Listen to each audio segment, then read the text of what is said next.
LPU के बारे में आपने बहुत सारी अच्छी बातें और बुरी बातें सुनी होगी।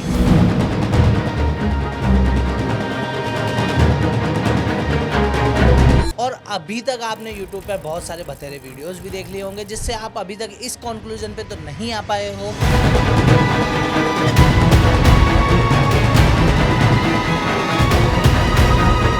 कि आपको एलपीयू के अंदर जाना चाहिए या फिर नहीं।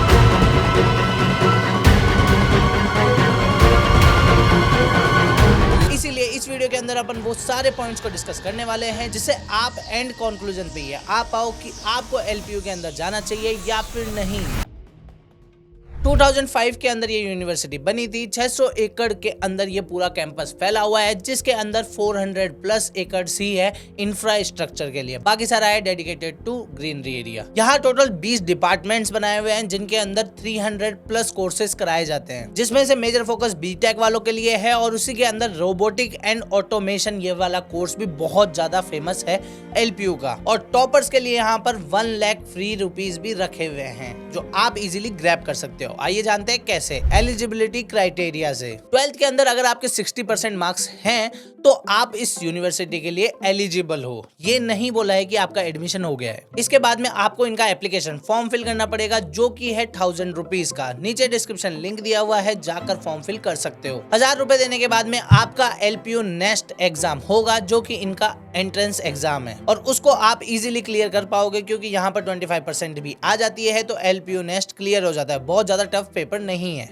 तो क्या आपको ये एंट्रेंस एग्जाम देना चाहिए? अगर आप जेई एडवांस अच्छे से क्लियर कर चुके हो, हाँ, आपको ये पेपर दे लेना चाहिए, क्योंकि यहाँ पर टॉपर्स के लिए 1 लाख रुपए का फंड इजीली अवेलेबल रहता है, अगर आप इनके पेपर के अंदर 500 रैंक्स के अंदर आ जाते हो और आपका एडमिशन हो जाता है एनआईटी आईआईटी के अंदर, तो एलपीयू आपको 1 लाख रुपीस फ्री में देता है। और 1000 रुपए का पेपर आप लोगों को इजीली दे लेना चाहिए, क्योंकि एंड टाइम पर अगर आपके स्कोर अच्छा नहीं आया, कट ऑफ हाई चली गई, तो आपके पास पूरा साल बर्बाद करने को ना बचे।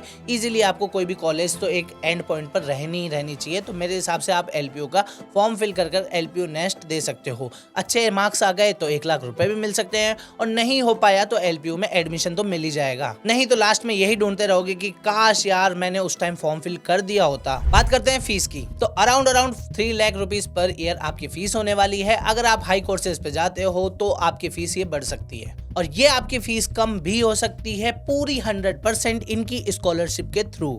डिपेंड करता है आप एलपीयू नेस्ट कब दे रहे हो और उसमें कितने मार्क्स ला रहे हो। मान लो अगर आपने मार्च के अंदर ये फॉर्म फिल करा और आपने एलपीयू नेस्ट के अंदर अच्छे नंबर ले आए, तो आपको 60% तक की स्कॉलरशिप देखने को मिल जाती है। लेकिन वहीं आपने बहुत अच्छे नंबर लाए, लेकिन आपने फॉर्म फिल करा था अगस्त के अंदर, तो ये स्कॉलरशिप आपको शायद 0% देखने को मिल सकती है, क्योंकि सीट सभी कॉलेजेस के पास में कम होती है। तो आप सोच ही सकते हो कि जो पहले आएगा वो ही पाएगा। और बोर्ड टॉपर्स के लिए यहाँ पर 100% स्कॉलरशिप है। इस फीस के मुकाबले इनके प्लेसमेंट्स की बात कर लेते हैं। अभी तक इनके पिछले 2 साल के प्लेसमेंट्स को देखते हुए एवरेज प्लेसमेंट क्या है, 8 से 10 लाख के बीच में। अमेजॉन, टीसीएस, आईबीएम जैसी बड़ी बड़ी कंपनी तो आती ही है, लेकिन यहाँ पर मास रिक्रूटमेंट भी बहुत सारे आते हैं। इसी वजह से इनका एवरेज पैकेज तो लो हो जाता है, लेकिन इनका हाईएस्ट पैकेज जा रखा है 2.5 CR, लेकिन वो है ऑफ कैंपस, ना कि ऑन कैंपस। लेकिन सोचने वाली बात यह है, 2.5 CR जो ये बच्चे को एडमिशन लगा, वो कोर्स था रोबोटिक एंड ऑटोमेशन, और उसी के नीचे आ जाता है 1.03 CR वाला स्टूडेंट, जिसका इंटरनेशनली पैकेज लगा है,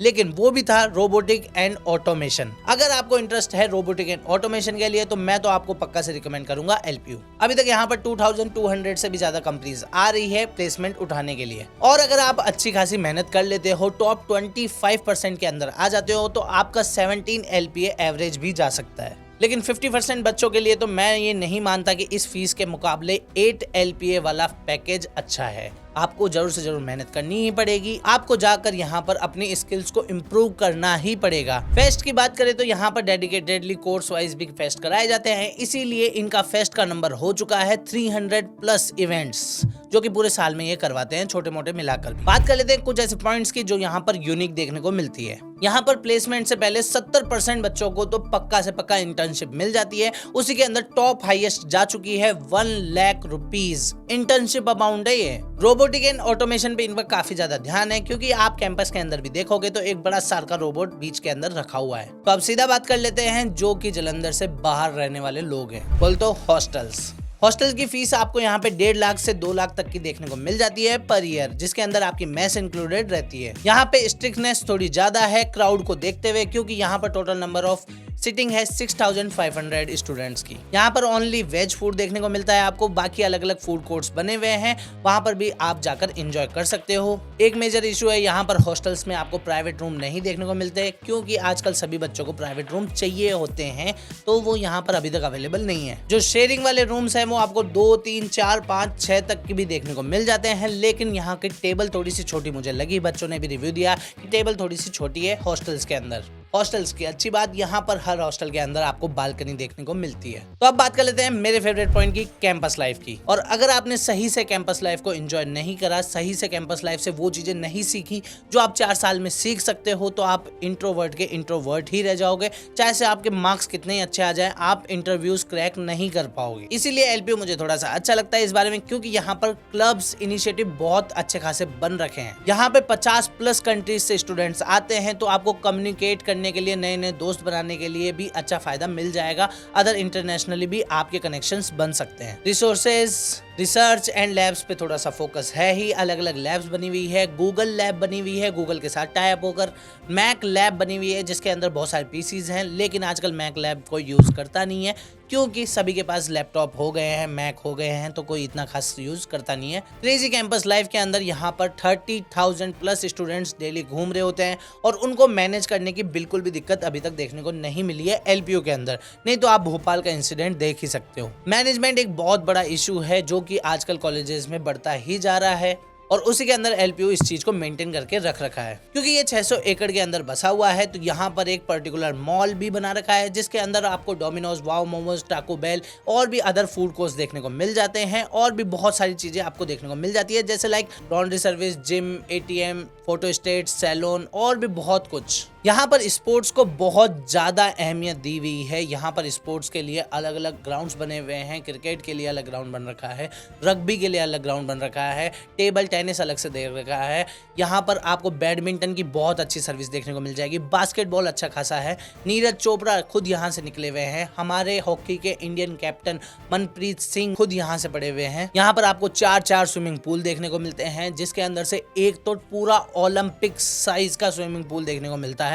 तो आप यहाँ पर जान ही सकते हो स्पोर्ट्स को कितनी अहमियत दे रखी है। यहाँ पर इंक्यूबेशन सेल भी बन रखा है, जो आपको फंड कर सकता है, आपको हेल्प कर सकता है अलग अलग कनेक्शंस बनाने के लिए, आपका स्टार्टअप लॉन्च करने के लिए। हालांकि बहुत बड़ा कैंपस है यहाँ पर, उसी के लिए यहाँ पर सर्विसेज अवेलेबल है, e rickshaw and taxi bike. लेकिन उसी में कुछ बच्चों का थोड़ा सा दुख है, वो आप ये सुनो। कैंपस बहुत बड़ा है, चलने में बड़ी दिक्कत आती है, और ऑटो के 15 रुपए लगते हैं। अच्छा हाँ, तो वो अगर कोई अफोर्ड नहीं कर पाए कि यहाँ से वहाँ जाना, तो 15 रुपए देना, 15 रुपए 30 रुपए लग जाते हैं, और जो बाहर रह रहा है उसके 15 रुपए वो लगते हैं, तो लगभग 60 रुपए का खर्चा हो जाता है सर दिन का। तो अगर आपके पास भी 15 रुपए एक साइड से जाने के, 15 रुपए एक साइड से आने के हैं, तो ही आप एलपीयू में एडमिशन लेना। अब आ जाते हैं उन पॉइंट्स के जो मुझे बिल्कुल अच्छे नहीं लगे। इनका एलपीयू नेक्स्ट पेपर बहुत ज़्यादा टफ नहीं होता है, तो इसीलिए जिसके भी 12th के अंदर 60% हो गए वो इजीली एडमिशन ले सकता है। तो यहाँ पर बहुत सारा क्राउड ऐसा भी है जिनको जॉब से कोई मतलब नहीं है, जिनको प्लेसमेंट से कोई मतलब नहीं है, जिनको सिर्फ डिग्री उठा के जानी है। तो आपको अपना फ्रेंड सर्कल थोड़ा सा अच्छा मेंटेन करने की बहुत ज़्यादा नीड है। यहाँ पर थ्योरीज पे बहुत ज़्यादा ध्यान दिया जाता है, ना कि प्रैक्टिकल नॉलेज पे। इंडस्ट्रियल विजिट्स नहीं होती है अच्छी खासी यहाँ पर, तो ये एक मेजर इशू है इतनी ज़्यादा फीस लेने के बाद भी।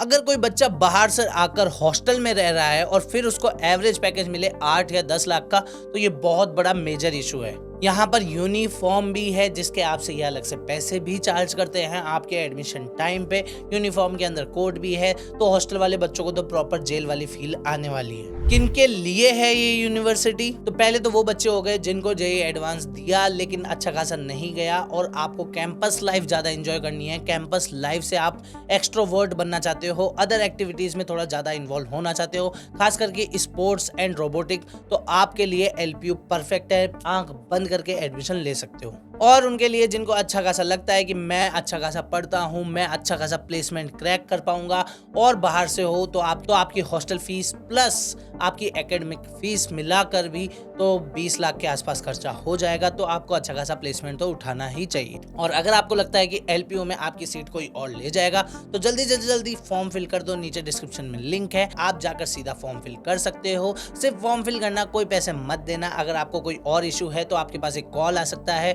LPU की तरफ से, वो आपकी क्वेरी सॉल्व करेंगे। फिर आपको LPU नेस्ट देना है, घर बैठे ही देना है। अगर आप उसमें अच्छा खासा कर लेते हो तो आपको स्कॉलरशिप भी अच्छी खासी मिल जाएगी। याद रखना, ये घर पे होने वाला पेपर, तो चीटिंग मत करना। चीटिंग करने से आपका एडमिशन तो हो जाएगा लेकिन स्कॉलरशिप भयंकर तरीके से रुक जाएगी। और मुझे किस यूनिवर्सिटी पे वीडियो बनाना चाहिए ये कमेंट करके बता देना। इस वीडियो में क्या क्या ऐसे पॉइंट्स लगे आपको जो आपको कंफ्यूजिंग लग रहे हैं, तो कमेंट बॉक्स में भी पूछ सकते हो, इंस्टा पे भी पूछ सकते हो। और मिलते हैं अगले वीडियो में, तब तक के लिए बाय बाय।